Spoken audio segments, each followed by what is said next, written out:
Warning lights are flashing bright red for Donald Trump. Americans are becoming fed up with his presidency quickly, driven in large part by his disastrous handling of the economy.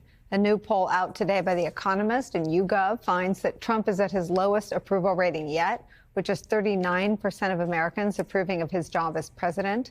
Among Americans under 29, just 20% of them approve of his job performance. That is a 30-point drop since February. 35% of Americans approve of his handling of jobs in the economy, and just 31% of Americans approve of his handling of inflation.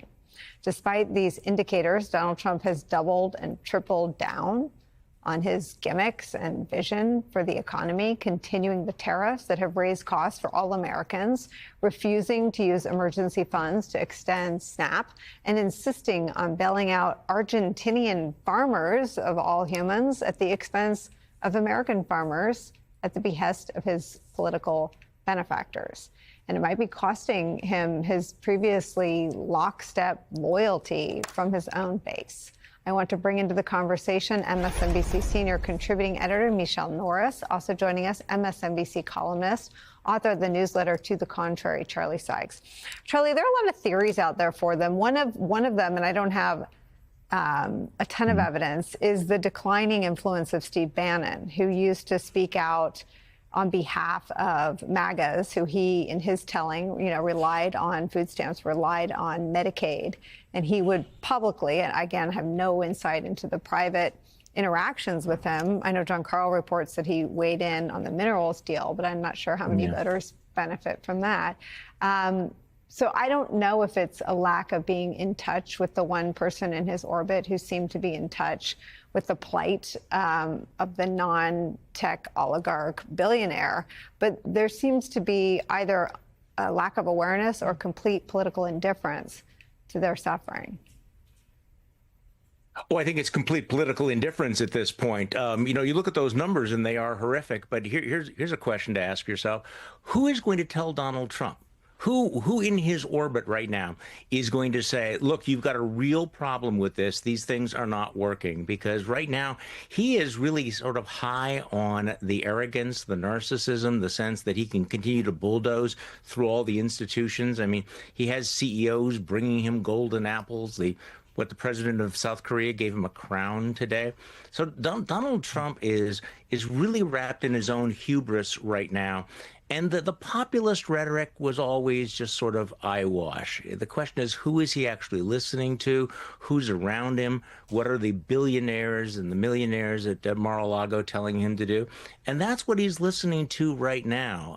In Donald Trump's mind, and, we talk about an alternative reality universe, Donald Trump has succeeded in creating an alternative reality for himself, where he thinks he has the wind at his back, that nobody can stop me, he'll get everything that he wants, when in fact those numbers would suggest, massive cratering. You could also look at the support numbers of Hispanic voters who were crucial in 2025 and his collapse among them, or the independent voters on issue after issue. And then the symbolism is breaking against him. We have this, let them eat ballrooms moment at the moment when we're about to have these massive increases in healthcare premiums and the SNAP benefits being cut off.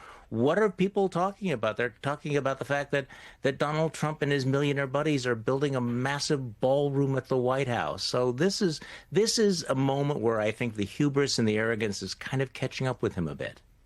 Michelle, the White House has said that building the ballroom is their top priority. It's Donald Trump's top priority, was Ms. Leavitt's quote. So again, one of the, I think, distinctions between a first term and a second term is that which is most unpopular is most front and center. And it gets to what Charlie's talking about, the hubris. John Favreau, who I just interviewed for my podcast, said he's sort of over trying to figure out why he's doing something. We should just talk about the ramifications or the consequences. So I'm going to try to live that lesson. The ramifications of letting food stamps expire is that children will die. And again, some of them may be the children of people who voted for him. Some of them may, experience hunger and food insecurity and be malnourished. But between Medicaid cuts and the expiration of food stamps and the vaccine disinformation being pumped out by his whatever we're calling it, that RFK Jr. runs, people's lives, people's families are less safe than they were 1 year ago. What do you see as sort of the level of, or the lack of partisanship to sort of some of those realizations in this country? Well, I just want to marinate on what you said, that building the ballroom is the #1 priority. Let's just sit with that for a minute. How is that possible that that is the #1 priority with everything that is going on right now? 1 in 5 American children rely on SNAP benefits. 1 in 5. That's a huge number. And while the administration tries to pretend that SNAP benefits gobble up a huge portion of the American budget, that's just simply not true. There are reserves that they could reach to. They could extend those benefits in November if they wanted to. They're just choosing not to. On the question of this being a partisan matter, I agree with Charlie. I think that we are at a hinge point right now. The pain is going to be real for Americans very soon, not just abstract. It's going to be real. They're going to feel it in their healthcare prices. They're going to feel it in their food prices. They're going to see it in a very visible way. And, you know, you talked about the farmers and the ranchers. Beef prices are up right now. We're going into Thanksgiving. Turkey prices are up by almost 40%. And many of the people who, you know, I have great respect for the people who work the land in this country. And many of them supported Donald Trump, thinking that things would be different. And as much respect as I have for them, I'm surprised that they're surprised that he's not showing any respect for them, that he doesn't care for them. Because we've been here before. If you remember in the first administration, the farmers, they lost a large part of their market share to China because of tariffs. And in that case, Donald Trump, the Trump administration wound up bailing them out. But even with the bailout, the bulk of that money, it was some $81 billion, $8.4 billion. $8.4 billion went to primarily the biggest farmers. And it's the smallest farmers that really suffer.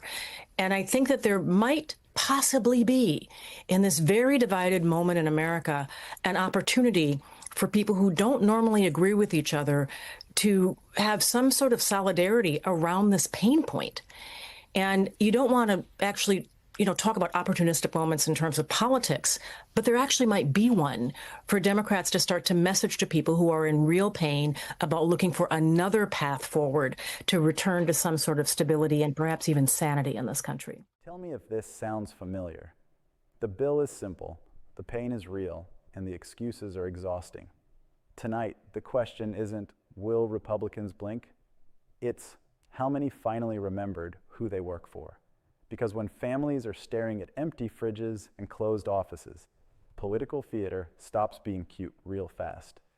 Here's where we are.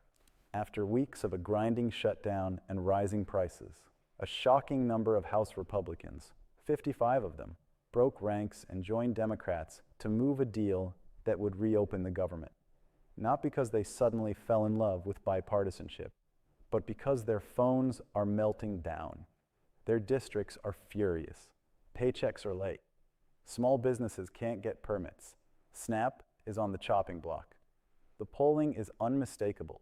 Trump's approval is sinking, especially with young voters and independents who are done paying higher prices while being told to be grateful for toughness. Let's cut through the fog. This wasn't about principle. It was about pressure.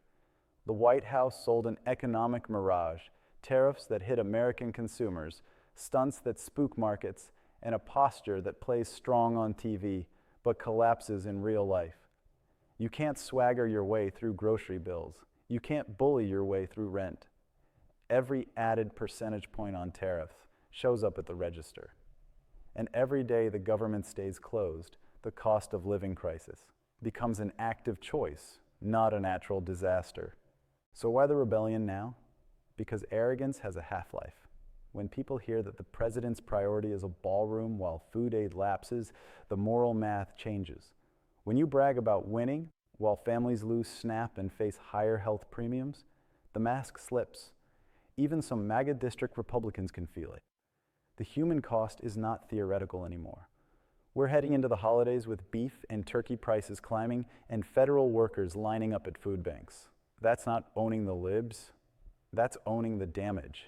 Here's the truth no one in Mar-a-Lago wants to say out loud. Power isn't a vibe. It's a responsibility. Government is not a stage prop for your ego. The shutdown became a mirror, and it showed a movement that talks populism while governing for donors. It showed a president who confuses cruelty with strength and spectacle with strategy. And it showed tonight that fear of voters can finally beat fear of Trump, at least for 55 Republicans who saw the cliff coming and decided not to jump. So what now? End the shutdown. Extend SNAP. Stop pretending tariffs are magic. Put families before photo ops. If those 55 Republicans found the courage to step off the ledge once, demand they do it again on budgets, on health care, on basic competence. This isn't about left or right. It's about up or down. Up towards stability, dignity, and accountability, or down into more chaos, more hunger, more broken promises. Choose up, push them, call them, make it unmistakable. We don't need a ballroom, we need a functioning democracy that can keep the lights on.